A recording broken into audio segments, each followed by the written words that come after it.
Mimi nilitembea mguu tupu, kukanyaga chini.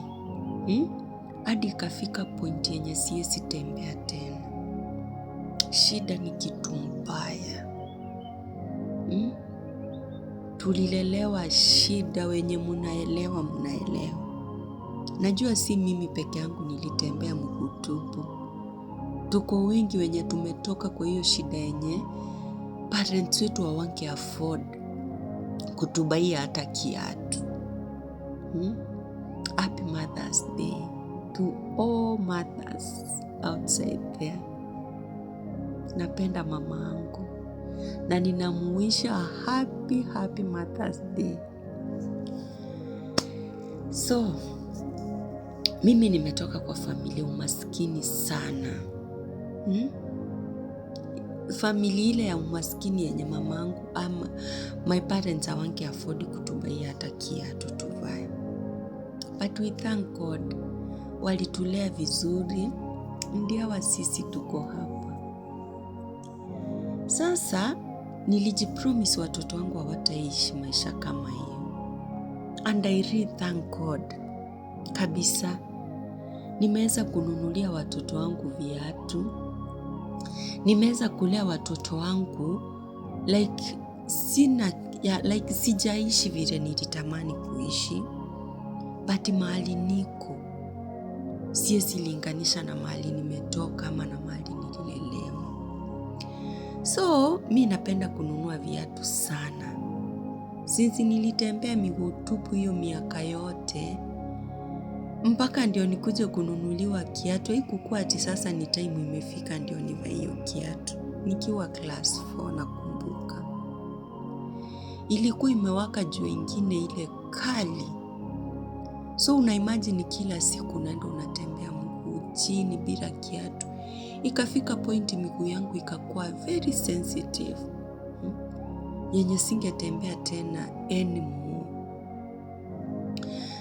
Nikitoka nyumbani ndio nifike shule ilikuwa shida. Nikishafika shule nilikuwa nashindwa kutoka hata kwa class. Niende huko nje kucheza na watoto wengine. Ni vile miguu imekuwa sensitive, siwezi cheza tena. I think ingekuwa sahi maneno vile iko, ningepata watu wengi sana wa kunisaidia, ningebaiwa viatu. But so sad, ilikuwa ile time yenye hatukuwa hata na simu ya. So, kuna huyu teacher mmoja alininotice. Mi nilikuwa mtu napenda kucheza, napenda kukimbia. But ikafika point akanotice sitoki kwa class. Ikifika break time. Saa zingine hata sikuwa naenda home lunch. Ndiye akakuja akaniuliza, uko mgonjwa? Nikamwambia hapana teacher, miguu yangu, nikamwambia niko mgonjwa miguu yangu, niko mgonjwa miguu. So mi sikuwa najua like, ni hiyo kutembea sana ndio maana, miguu yangu imefika sasa point imekuwa sensitive, siwezi tembea. Mi sikuwa naelewa, mi sikuwa ivaa kiatu, so sikuwa najua kama ni kiatu na need. Mi nilijua nimegonjeka miguu ndio maana sifanyi nini, ndio siwezi tembea. Huyo teacher aliniangalia hivi akafeel. Akaniambia kesho ukuje na mzazi wako. Kesho yake nikaenda nyumbani, nikaambia mamangu kesho unatakikana shule. Saa hiyo, before nikuje kupeleka mamangu shule, mamangu alikuwa ananipea kazi nyumbani kama kuendea maji, huko ushago tulikuwa tunaendea maji mtoni, tunaenda kutafuta kuni, lakini singetembea. Inafika siku nimeambiwa niendee maji, nashindwa kutoka nyumbani niende mtoni. Mamangu akirudi akipata sijachota maji alikuwanga ananitandika sana. But hakuwahi jua ni miguu siwezi tembea. Na mimi sikuwa namwambia kaa niko mgonjwa something. Anakuja anapata sijaenda mahali amenituma ama kazi ameniambia nifanye. Ananitandika, so ikabidi nikamwambia siku moja mama mi ni mgonjwa miguu. Siwezi tembea.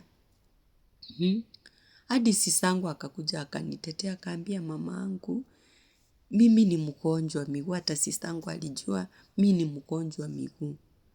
So sijui mamangu haku understand nimekuwa sensitive hiyo kutembea sana miguu siwezi tembea anymore. Sasa vile teacher aliniita nikampeleka shule. Ndio teacher akaenda shule akamwambia huyu mtoto wako ako na shida sasa haezi tembea. Enda umnunulie kiatu. Si ati ako mgonjwa. Huyu mtoto wako anataka kiatu. Ndio mamangu akarudi nyumbani akatafuta vile alitafuta. Akaninunulia kiatu. Imagine mimi ndio nikakuwa na kiatu. Hao watoto wetu wengine hawakuwa na kiatu. Hata saa zingine tulikuwa tu tunashare. Nikitembea nisikie miguu yangu iko sawa. Nilikuwa hata naachia sister yangu anavaa hiyo kiatu. Ni ile yani tulikuwa tunafurahia niko na kiatu. So nilikuwa nataka pia wenzangu wavae kiatu wa feel vile na feel. Yani hiyo feeling sitawahi sahau. Hiyo kiatu nilikuwa naiosha. Isijaribu kuguza uchafu hivi. Niko na kiatu. So hapo ndio nilianzia kuvaa kiatu. From there mpaka saa hii vile tunaongea hivi sijaienda mguu tupu tena. Ni vile tu nitembee mguu tupu kwa nyumba but sikuwahi tembea mguu tupu. Kukapatikana na mtu mwingine a friend tu mwenye alisikia hiyo story yangu akasikia sad akakuja akanibaiya rubbers. Zenye sasa nilivaa rubbers za kwanza. Nikakuwa na viatu pair mbili. Hadi vile nilifika time nikaanza kujinunulia viatu. So siku moja nikiwa hapa kwa nyumba na watoto wangu. Watoto wangu wakaniuliza na mom, mbona unapenda viatu hivi sana? Juu mimi napenda kununua viatu. Mimi napenda viatu. Si lazima ati niende kununua kiatu expensive. But nikiona kiatu tu, mimi nanunua viatu. Yani sijui ni vile sikuvaa viatu hiyo time. So saa hii nikiwa na pesa yangu, kuna viatu hata ya 200. Mimi napenda viatu, yani mimi naweza vaa kiatu, hata wiki 2 kama sijawahi rudia kiatu.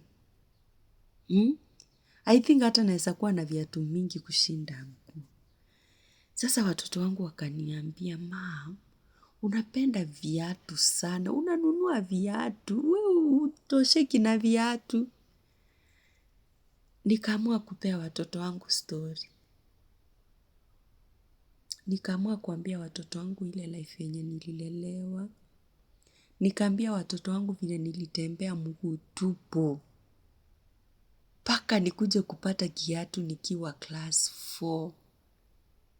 Yani vile nilianza kupea watoto wangu story walikaa chini hivi wakanisikiza yani watoto wangu walikuwa sad. Mtoto wangu mdogo alilia. Alikuwa ananiuliza mom, ulikuwa unatembea mguu tupu.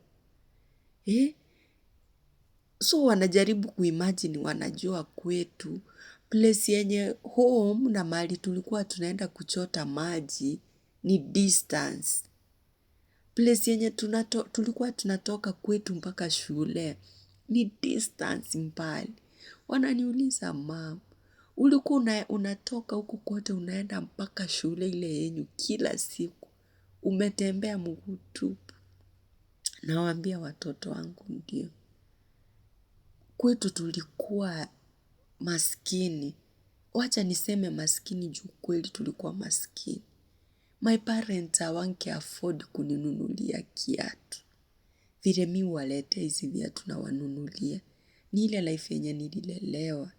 Ndio maana sitakangi kuona ati hamna viatu enough na ninaweza afford kuwanunulia viatu.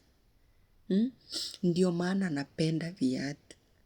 So watoto wangu walikuwa very sad, wakakaa chini, wakaamua sasa kuniuliza sasa story, wajue life yangu vile mimi nililelewa. Nikawakaisha hiyo siku chini, tukaongea na watoto wangu like 2 hours. Nawaambia ile life yenye mimi nimelelewa. Sijui kama nilikosea watoto wangu juu walilia, hawakukuwa wanaamini.